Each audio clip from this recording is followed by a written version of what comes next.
สดเสพสดแสดงสดจากทีมงานดุสมชายมอบให้เอาที่สบายใจมอบให้เก่งมาตรฐานนะเอาที่สบายใจมอบให้โอ้ยน้อเอาโลดเด้อละเอาที่สบายใจ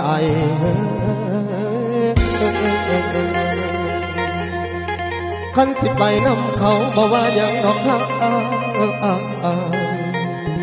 ทั้งแปะตายเกิดน้ำเจ้าสิอกเอาดอกทางพี่คำ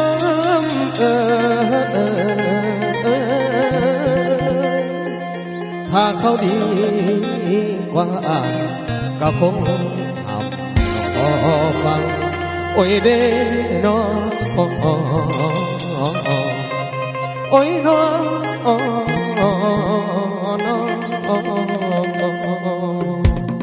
เอาชัว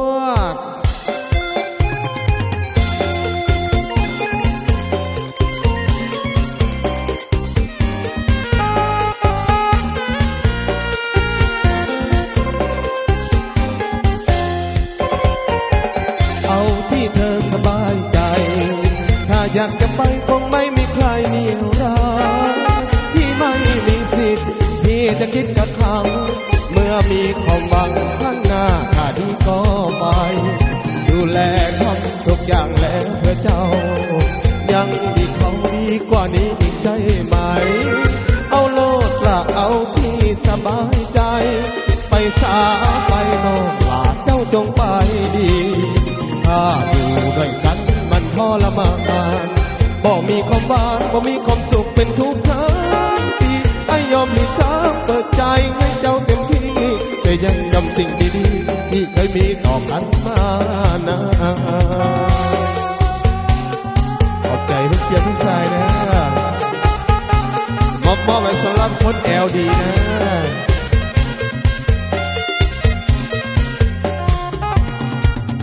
บ่ต้องอยากมีความทางดอกนาบ่ต้องอยากมีความทางดอกนาท่านคิดว่าไปแล้วดีบ่ดีทางไอ้ก็สนใจบ่อยากให้ทั้งอยู่เป็นทุกข์ถ้าจะมีความสุขว่าเลยทาง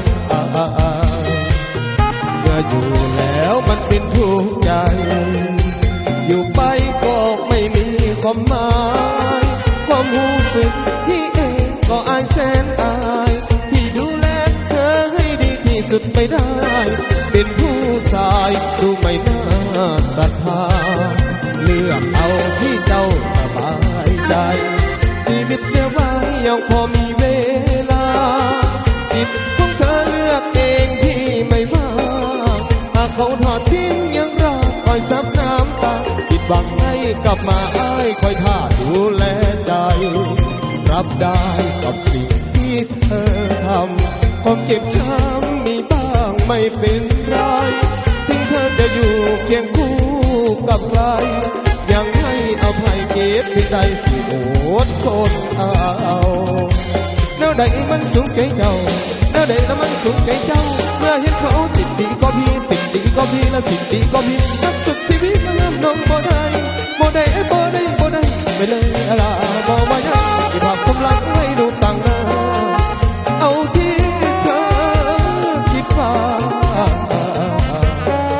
สบายใจมอบให้นะเอาที่สบายใจสบายใจต้องสบายใจค่อยพอแล้วนะ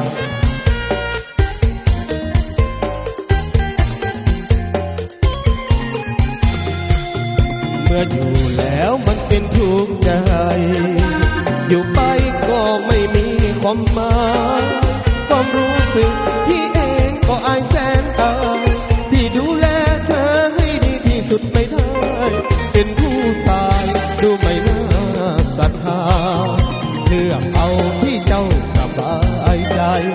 ชีวิตเหลือไว้ยังพอมีเวลาสิทธิ์ของเธอเลือกเองที่ไม่ว่าถ้าเขาทอดทิ้งยังรักคอยซับน้ำตาปิดหวังให้กลับมาอ้ายคอยท่าดูแลใจ รับ รับได้กับสิ่งที่เธอทำคงเก็บช้ำมีบ้างไม่เป็นไรถึงเธอจะอยู่เคียงคู่กับใครยังให้อภัยเก็บให้ได้สิโอดทนเอาแล้วใดมันสูงใจเจ้าแล้วใดละมันสูงใจเจ้าเมื่อเห็นเขาสิ่งดีก็พี่สิ่งดีก็พี่และสิ่งดีก็พี่สักสุดที่พี่ทำลงบ่ได้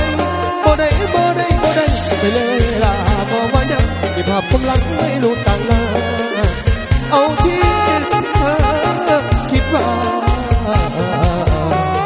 สบายใจ